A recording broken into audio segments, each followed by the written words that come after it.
Real cases before a real judge. Hi everyone, I'm a lawyer with over 20 years of experience in the courtroom. Today we're going to break down a case that is equal parts dramatic, hilarious, and a huge lesson for anyone who owns or rents a home. We're looking at a classic showdown from the Judge Mathis courtroom. It's the case of Jackie Roman, the landlord, versus Sandra Dotson, the former tenant. The amount on the line? $4,577. But as you'll see, this wasn't just about the money. It was about respect, lies, and what happens when you turn someone else's property into a war zone. Let's dive in. Imagine you own a house. You rent it out to someone you trust, and then you get it back looking like a disaster movie. That's exactly how Jackie Roman felt. She walked into the courtroom looking exhausted and angry. And honestly, as a lawyer, I've seen that face many times. It's the face of a person who has been pushed to the limit. Jackie was suing Sandra for over $4,500 in damages. Now, right from the start, this wasn't just about a broken doorknob. Jackie dropped a truth bomb early on. She claimed Sandra's lifestyle involved heavy drinking and drug use. In the legal world, we call this a red flag. Judge Mathis didn't start by looking at receipts. He started by looking at Sandra's character. Why? Because the way you live your life usually dictates how you treat your home. If your life is chaotic, your house is probably going to be a mess too. As we moved into the second part of the trial, we saw the blame game in full swing. Sandra Dotson's defense was basically, "I didn't do it. It was already like that."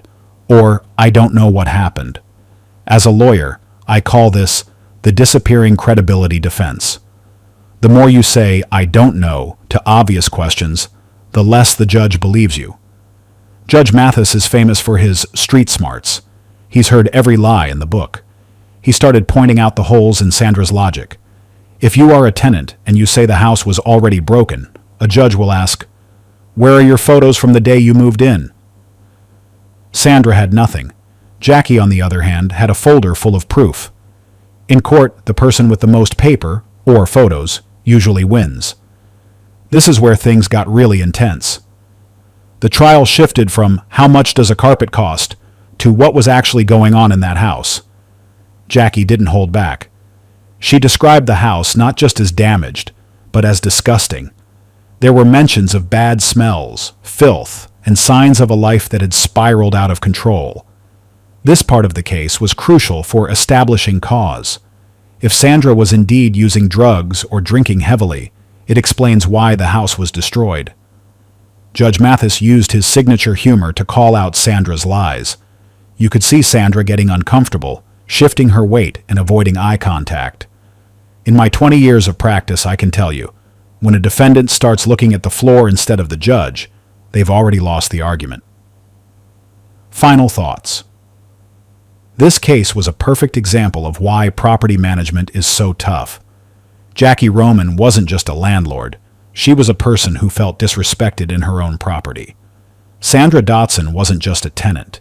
She was someone who let her personal struggles affect her responsibilities. Judge Mathis did a great job balancing the law with common sense. He gave Jackie the money she deserved and gave Sandra a much-needed reality check. Thanks for watching this deep dive. Remember, keep your house clean, keep your receipts organized, and always, always be honest. See you at the next case.